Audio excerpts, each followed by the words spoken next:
My child, stop. Whatever you were about to say yes to, do not say it yet. There is a tightness sitting just under your collarbone right now, and it arrived on the same day the opportunity did. You have been calling it excitement. It is not excitement. Excitement expands. This one presses. Excitement makes you want to tell someone. This one has made you quiet in a way you cannot explain to the people closest to you. So hear me before you take one more step, because I need to tell you this in the first minute.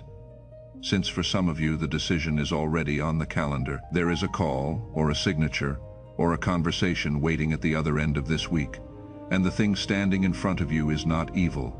That is exactly the problem. So stay with me until the end, because by the time these words are finished, you will understand what you are actually looking at, and you will know what to do.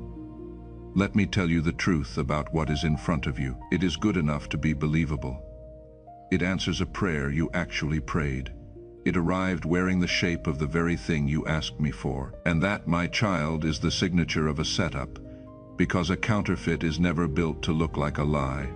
A counterfeit is built to look like an answer. There is a way that appears to be right, but in the end it leads to death. That is from Proverbs, chapter 14, verse 12.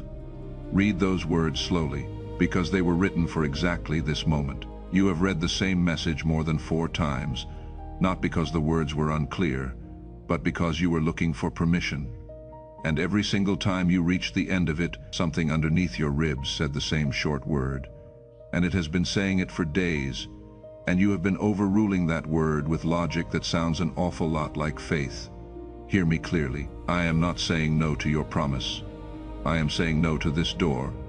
If you have felt that pressure under your collarbone even once while I have been speaking, type, the alarm is ringing. Now let me give you something you can use right away, because I do not make my children wait to be helped.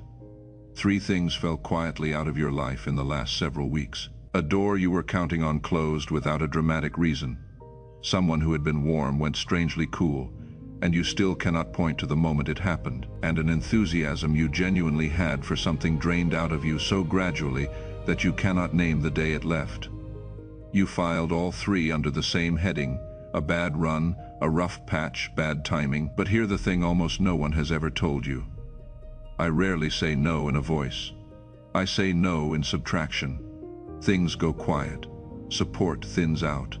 Doors that should have opened simply do not. And because there is no villain in the story, you never once suspected it was a message. You were not having a bad run, my child.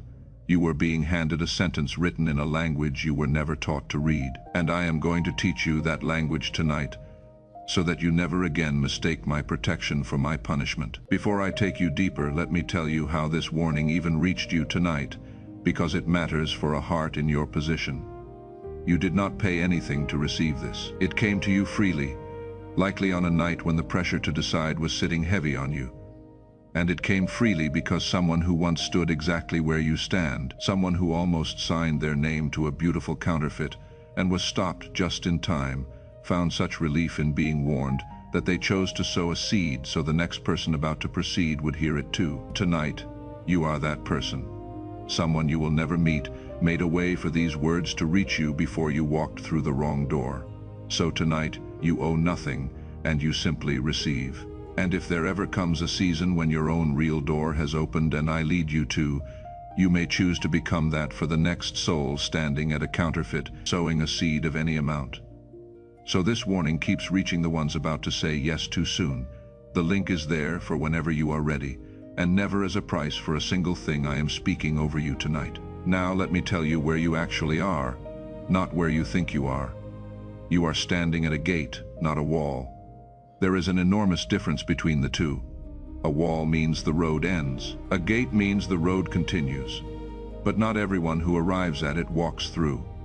And the ones who do walk through are the ones who were willing to be examined at it. I have watched this pattern more times than you could count, and it always moves the same way.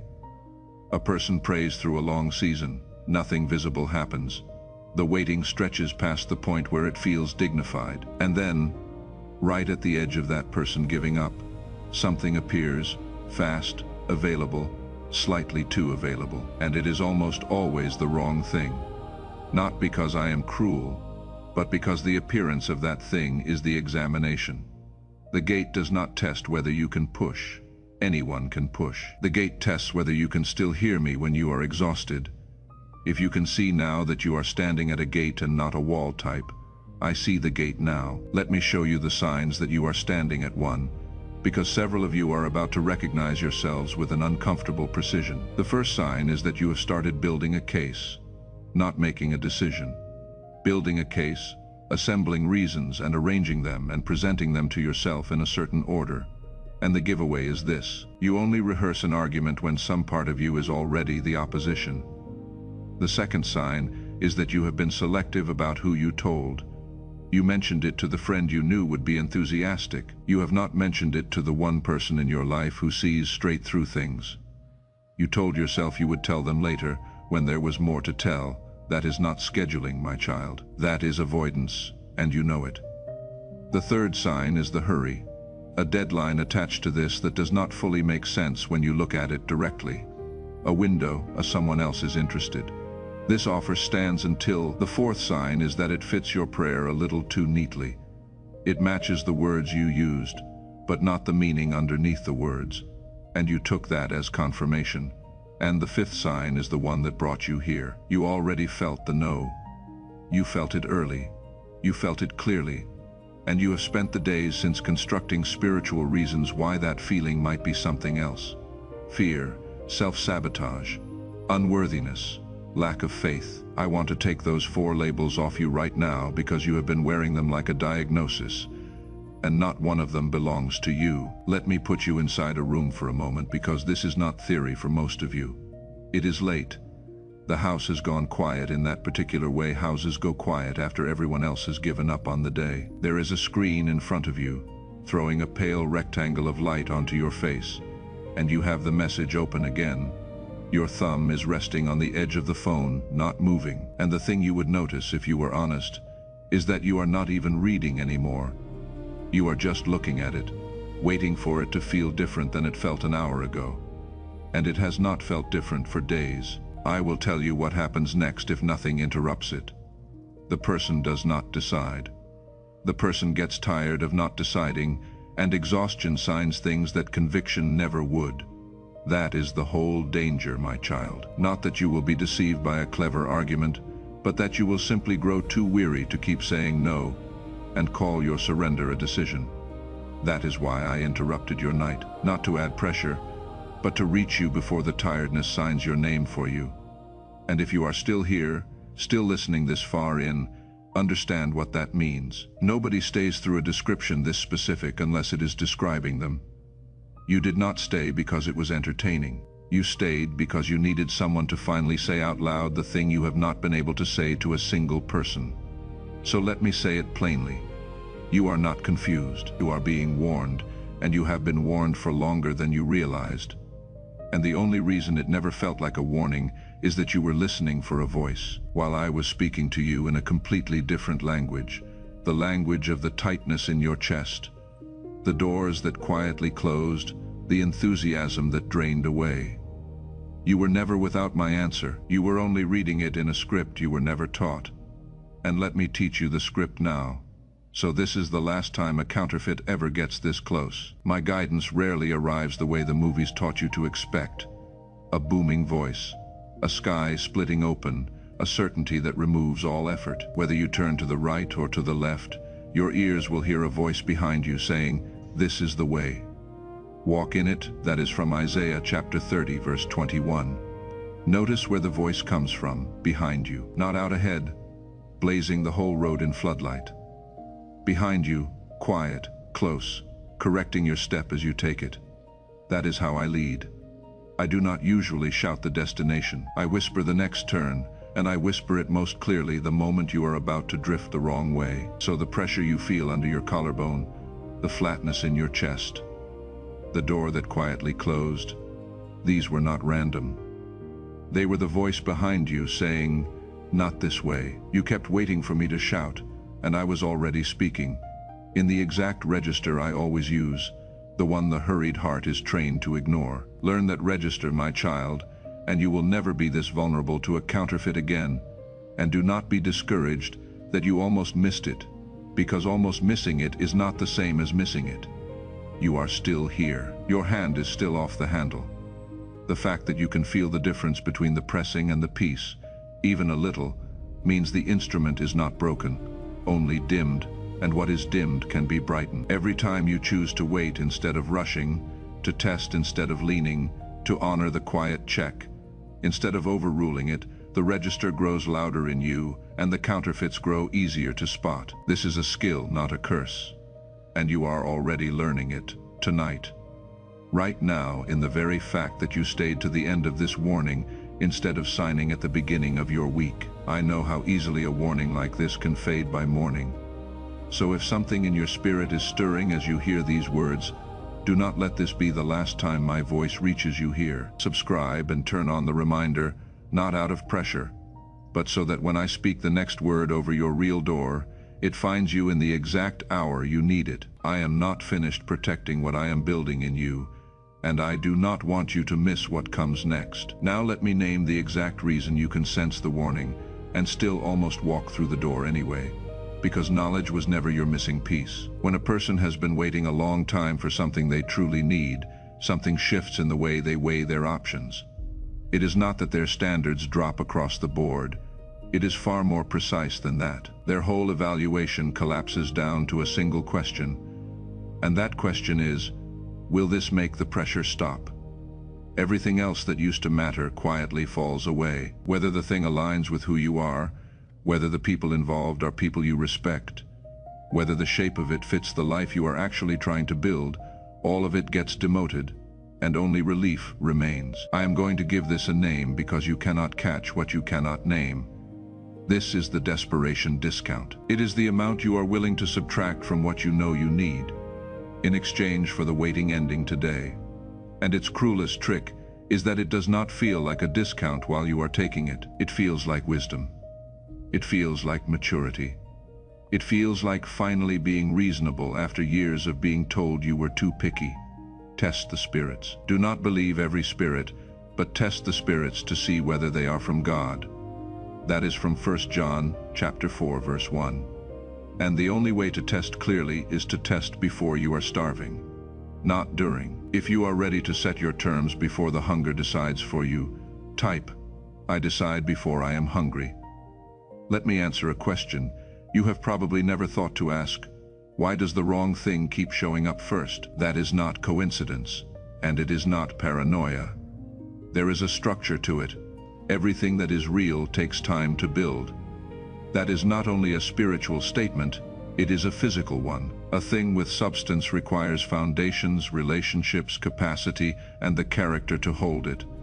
And all of that has a construction time that cannot be rushed by how badly you want it. But a counterfeit does not have to be built. A counterfeit only has to be presented. It has no foundation, because it was never intended to bear any weight. It only needs to survive the length of your inspection. And it knows exactly how short that inspection tends to be in a person who is tired, which means the counterfeit will always be ready first. Not sometimes. Structurally, it arrives earlier, because it skipped every single stage that would have given it the ability to actually hold you. So the thing that appears in the gap while you are waiting is not evidence that your waiting is over. It is evidence that you are still in the gap, and the gap has traffic. Now let me hand you the tool, because the counterfeit leaves a fingerprint every single time. And it has 5 marks. The first mark is compression. A counterfeit compresses time. It always comes with a window. And when you examine that window closely, it never holds up. So ask why the deadline exists, not what it is, why it exists. If the honest answer is only because that is when it expires and no further reason is available, you are looking at a pressure device, not a schedule. The second mark is isolation. A counterfeit prefers you alone. It arrives in a way that discourages you from consulting anyone, sometimes directly with talk of confidentiality, more often invisibly by arriving with a story you would feel embarrassed to say out loud to someone who loves you. If you cannot describe this opportunity to a wise person without adding 4 sentences to defend it, that is the second mark. The third mark is flattery aimed at your wound. Every person carries a specific ache about how they are seen, overlooked, underestimated, not taken seriously. A counterfeit finds that exact ache and speaks directly into it, telling you that you are finally being recognized, that someone finally sees what everyone else missed. And it works because it is not lying about your worth. It is only lying about itself. The fourth mark is that it requires you to become someone other than who you are, not to grow, but to shrink, to be less honest, less available to the people who depend on you, to go quiet about something. Anything that asks you to shrink a value in order to receive a benefit is charging you in a currency you cannot afford. And the fifth mark is the flat feeling, not fear, flatness. When you imagine yourself 6 months into this thing and you picture the whole scene, notice what happens in your chest. Fear is hot and it moves. This other thing is cool and it does not move at all. That flatness is the most reliable instrument you own, and almost every one of you has felt it about this, and immediately explained it away. If 2 of the marks are lit, slow down. If 3 are lit, you already know, and do not let the beauty of the thing talk you out of the marks. A counterfeit is often more attractive than the real thing, not less, because it was designed entirely to be accepted, while the real thing was designed to last. The real door may look plainer, slower, less impressive at first glance, precisely because its energy went into foundations instead of into the storefront. So do not measure by how shiny it is, measure by the marks. The most dangerous offers you will ever face are not the ugly ones. They are the ones so well made that everyone around you will ask why you are hesitating. If the flat feeling was your answer all along, type, "The flat feeling was my answer." Let me pause once more plainly, as the ministry that carries these words to you. Everything you have received tonight reached you because someone before you made a way. Someone who once stood at a beautiful counterfeit door, was stopped just before signing, and out of sheer gratitude chose to make it possible for the next heart to be warned in time. Somewhere tonight there is another chosen one, hand already on a handle, building a case they do not believe, aching for exactly the warning you just received. If I ever lead you, you can be the reason it reaches them, sowing a seed of any amount so this word keeps traveling to the ones about to proceed. You would simply be passing forward what was freely handed to you. Every seed sown in love is remembered by me. The link is in the description and pinned in the comments, only ever as a gift for the next heart, never as a condition of your own. Now let me correct the deepest thing you have been carrying, because it is heavier than the decision itself. You have started to believe that you have bad judgment, that there is something defective in your ability to choose, that other people can read a situation and you simply cannot. My child, that is not true, and it has never been true. You do not have bad judgment. You have good judgment that has consistently been asked to operate in the one condition where nobody has good judgment. Think back over the decisions in your life you still grieve, the ones that cost you years. Were you in a state of pressure when you made them? Were you tired? Was there a deadline, real or manufactured? Was there a long season before it where nothing had moved? Nearly every one of them happened in a season exactly like the one you are in right now. So you have been grading yourself on decisions made under a pressure you did not even know was bending the instrument. That is not a character flaw. That is a state, and states can be changed, because character flaws feel permanent, but states have doors. If you are ready to trust the quiet check I place in your spirit again, type, "I trust the check in my spirit," and let me name the exact reason you can see all of this and still nearly walk through the door, because you have been blaming the wrong thing. You can hold the logic of a decision, or you can hold the feeling of it, but you have not been able to hold both at the same time. When you sit down and lay out the reasons on paper, the inner sense goes quiet, and the page looks convincing. And when you close your eyes and try to feel it, the reasons blur and you cannot remember why any of it was supposed to be a good idea. So you go back and forth between the two, sometimes for weeks, and you call it being torn. You are not torn, my child. You are alternating because you have been trying to run both halves of your mind on the same thing and could only reach one at a time. And here is what you told yourself that meant that you are not spiritually mature enough to hear clearly, that you overthink, that you are simply not decisive by nature. That is not what it means. The capacity to separate two things that look identical requires your reason and your discernment operating together. In the same moment, on the same object, the part of you that sees structure, and the part of you that reads tone and pattern, and the thing underneath the words. When those two run together, you simply know, and you know why, and both arrive at once. When they do not, you get exactly what you have been living with. Cold analysis with no knowing, or strong feeling with no structure.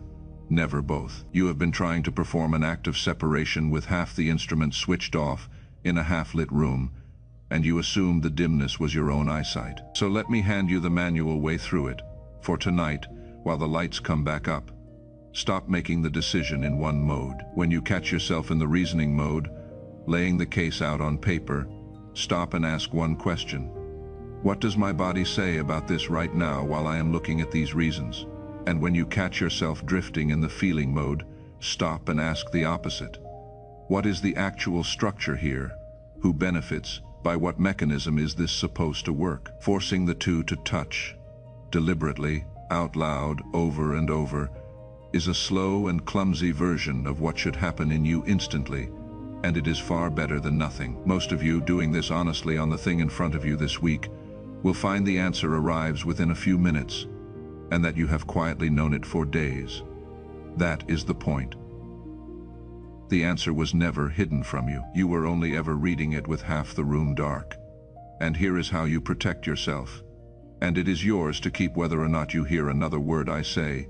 You decide your terms before you are hungry, not during, before.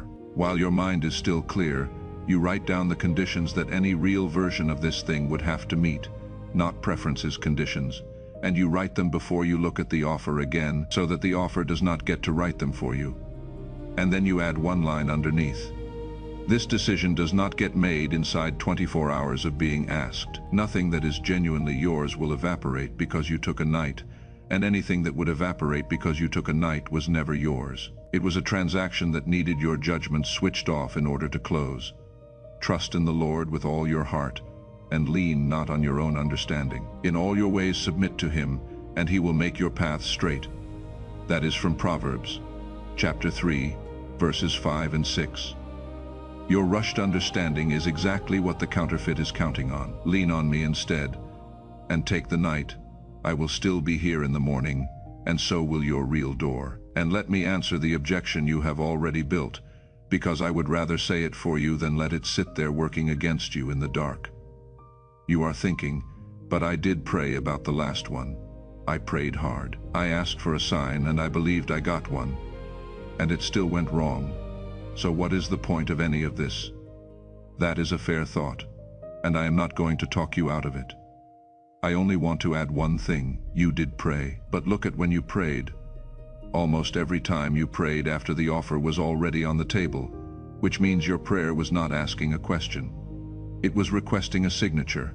You were not saying, "Show me what this is." You were saying, "Please confirm this, because I have already begun leaning, and leaning hurts." And I do answer that prayer, my child. I just do not answer it the way you were listening for. I answer it quietly, immediately, in the chest, often in a single syllable, and a heart that is already leaning does not hear a single syllable. It hears it and files it as nerves. So you were never ignored. You were answered on a frequency you had already decided to discount. That is not a failure of your faith. It is a failure of your receiving conditions. And receiving conditions can be repaired in a way that faith cannot, because the faith you already have. You would not still be here, this far in, if you did not. If you will not put your name to anything while the pressure is still on you, type, "I will not sign under pressure." And notice the difference between an excuse and a mechanism, because this matters for the shame you have carried. Some part of you is worried that if you blame a pressure, a state, a half-lit room, you are just letting yourself off the hook for real mistakes you really made. You are not. An excuse removes your responsibility and leaves you nothing to do. A mechanism hands your responsibility back to you in a form you can actually use. Saying, "I have poor judgment," leaves you helpless tomorrow morning. Saying, "My judgment was running at half capacity in the exact conditions where I needed it." Most gives you something specific to change. One is a verdict, the other is an address. And I do not deal in verdicts over my children. I give addresses because I am not interested in condemning you. I am interested in getting you home. Now let me tell you a story, because you need to see this played out in a life. There was a man who had been promised something enormous, publicly, undeniably, and then spent the following years of his life hunted and hiding in caves, while the one who was supposed to hand it to him tried to kill him instead. And one afternoon, near the very end of his patience, he was insulted, badly and unfairly, by a wealthy man who had every reason to be generous and chose contempt instead. And this future king, who had waited and behaved well for years, finally reached the end of it. He put on his sword, gathered 400 men, and set out to destroy an entire household. And he was right. By the way, that is the part people skip. He had been wronged. His grievance was legitimate, and he was hours away from doing something that would have stained him for the rest of his life. Then a woman rode out to meet him on the road, a woman with no power and no authority to stop him, and she simply arrived in his path with provisions and a few honest words. She told him, "When all of this comes true for you, when everything you were promised finally arrives, you will not want this blood on your hands." And he stopped.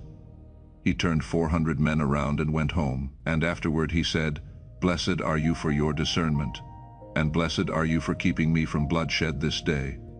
That is close to what is written in 1 Samuel chapter 25, verse 33. Now hear what you most need from that story. The interception did not feel like grace while it was happening.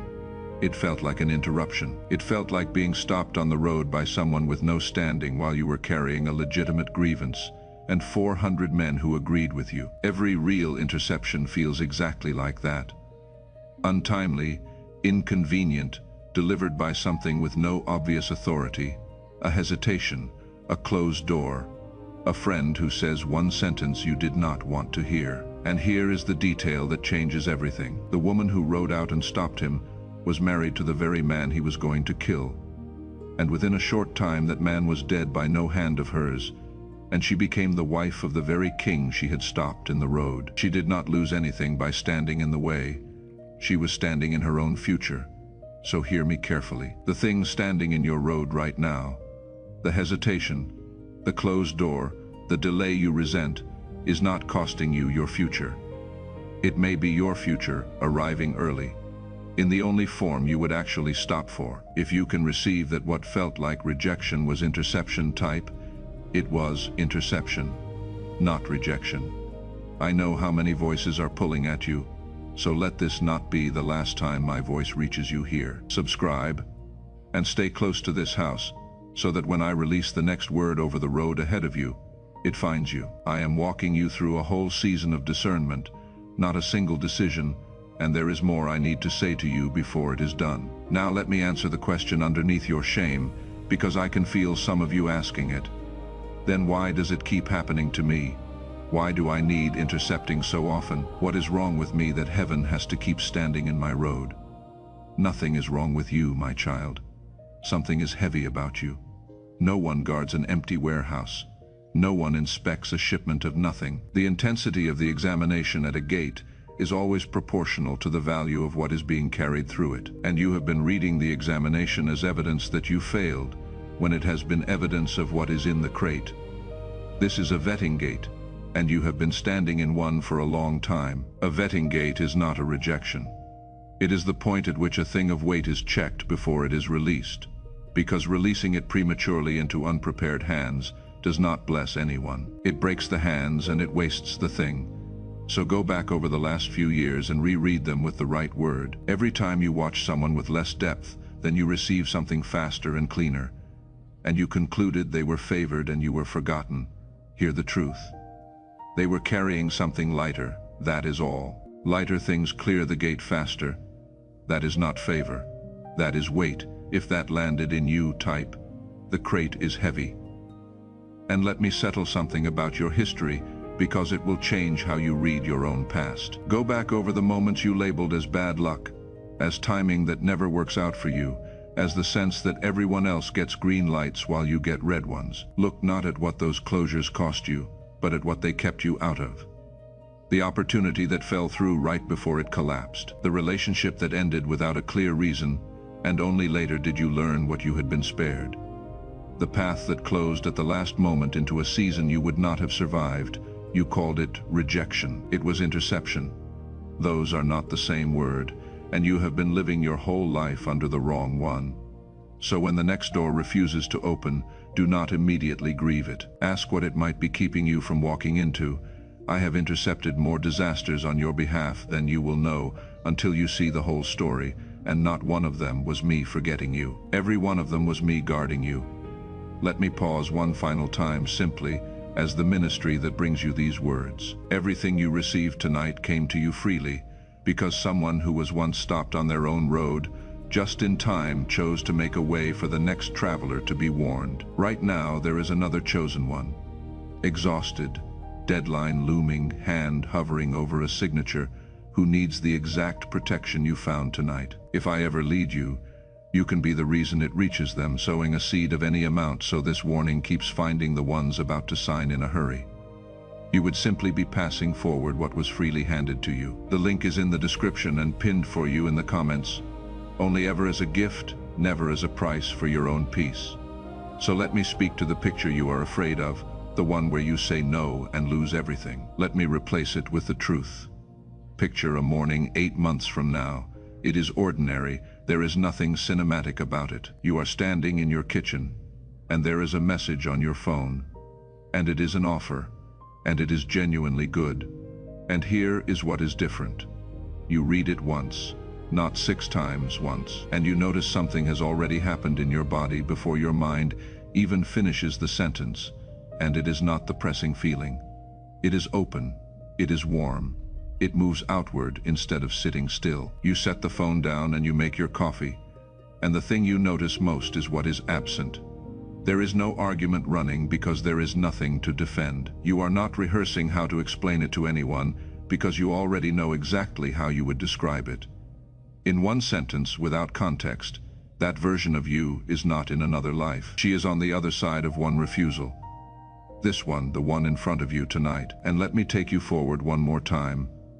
A year from now, because you need something to hold when the doubt comes back to tell you that you made a mistake by waiting. You are somewhere ordinary, a car, a kitchen, a walk, and news reaches you about the thing you did not take. It collapsed, or it turned out to be exactly what you quietly suspected, or it simply disappeared the way those things do. And what surprises you is what you do not feel. There is no vindication, no sharp little pleasure at being proved right. Just a long, quiet exhale, and one thought that arrives with unusual clarity. I almost signed that, and then a second thought comes right behind it. And this is the one I want you to reach for tonight. The thing you have now, the real one, the one that came later and slower, with foundations underneath it, would not have fit in your hands if the other one had been in them. You cannot hold 2 doors at once, my child. Saying no to the counterfeit was never you losing something. It was you keeping your hands free for what I was actually building. And understand what I do in the waiting between the counterfeit and the real, because you have been reading that stretch of silence as abandonment. It is not, it is construction. While you have been staring at the quiet, wondering if I had forgotten you, I have been doing the deep, unhurried work that a real thing requires, the work you cannot watch without disturbing it. I have been laying foundations you will only see once you are standing on them. I have been preparing not only the door, but you, so that when it opens you will be strong enough to carry what is behind it without it crushing you. The counterfeit needed no such preparation, which is exactly why it was ready first, and exactly why it could not have held you. So do not despise the delay. Do not let its silence convince you the answer is no. What looks like nothing happening is the very sound of something real being built. And I do not rush what I intend to last. So receive this blessing over your life tonight. I bless your hesitation, that you would stop calling it fear and start honoring it as the warning it was. I bless your discernment, that it would grow sharp enough to separate the good thing from the good enough thing every time. I bless the flat feeling in your chest, that you would trust it instead of explaining it away. I bless the closed doors behind you, that you would see them at last as interceptions and not rejections. I bless the counterfeit standing in front of you, that its window would pass without your name on it and you would feel only relief. I bless your real door, still under construction, that when it finally opens it would need no defending, no rehearsing, no pressure, only a quiet yes. And I bless the years you spent believing you had bad judgment, that they would be returned to you as wisdom, so that you become the very one who warns the next person on the road. I bless the exhaustion that has been pushing you toward a yes you do not believe in, that it would lift, and that you would find rest before you find a decision. I bless the one wise person you have been avoiding, that you would finally speak to them, and that their honesty would be a mercy and not a wound. I bless the silence between now and your real door, that you would hear it at last as the sound of building and not the sound of absence. And I bless the register of my voice in you, that it would grow so familiar that no counterfeit could ever again imitate it. What I intercept in love, and what I am keeping for you. So carry this with you when you leave, and return to it every time your hand finds a handle again, because it will. When the hurry presses, remember that nothing genuinely yours will vanish because you took a night. When the flat feeling comes, remember, it is the most honest instrument you own.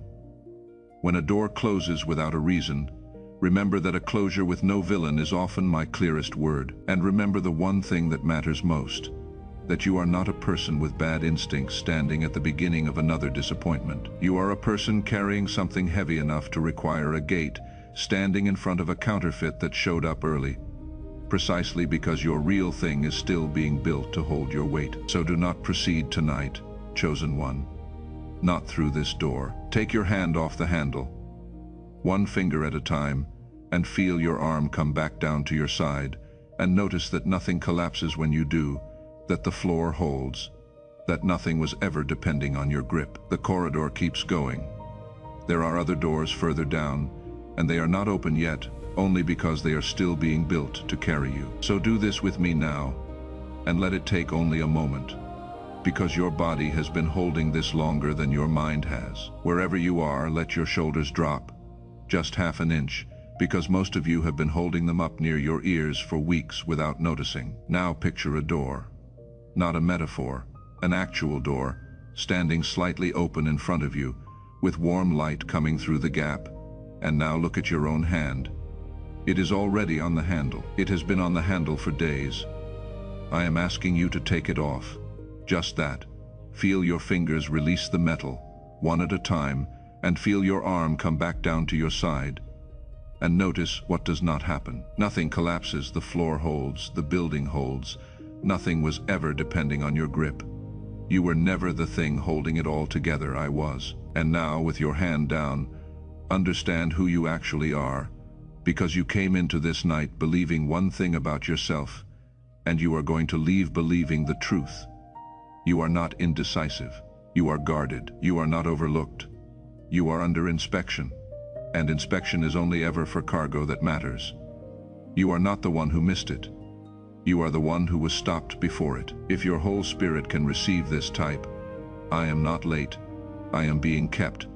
And let me release you from the decisions you still grieve, the ones you have replayed for years, asking how you could have been so blind. You were not blind. You were making the largest choices of your life in a half-lit room, and you did the best work anyone could do with the light that was available to you. That version of you is not your shame. That version of you is forgiven fully tonight. Not gradually, not set aside to be picked back up later, but put all the way down.